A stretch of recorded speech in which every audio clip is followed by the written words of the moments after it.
Ine Amerika'da Türkmen göllü halimiz. Bakat näçe İsmail? İngilizce? $1600. Mung bakat näçe İsmail? 4195. 4195. Ine mung bakat näçe İsmail? 15295. Ine $15.295 hali.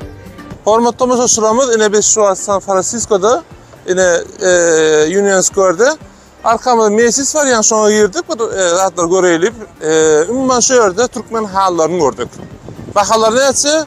$4000'dan $14.000 selli.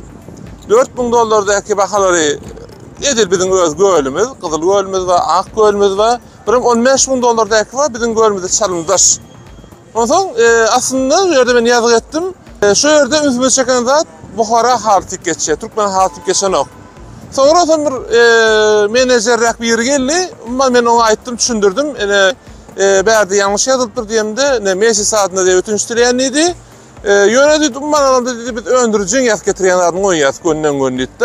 Indi şu yerden hemen çekemiz elýär. Ata-watan dünýäde gepleşmediň esas format aslında daşurtdaki yurtlar tanıştırış gepleşigi bolsa da netip bolsa bizim esas maksadymız belli bir tecrübe kazanamazdan sonra öz yurdumuzdaki milli zatlymyzy has köp daşurtda tanıştırmak sebäbi näme görýärmi? Öz milli baýlygymyz, Türkmen halimiz beýnensak da köp tananok, hakikat yani. Köp kinolarda, zatlarda Türkmen hallary geçýär. Belli kinolarda aslında men bir näsany bir zatlar ýapmakdan başlaýanlara aýdypdym, olyn entege mesele alyp bilemok.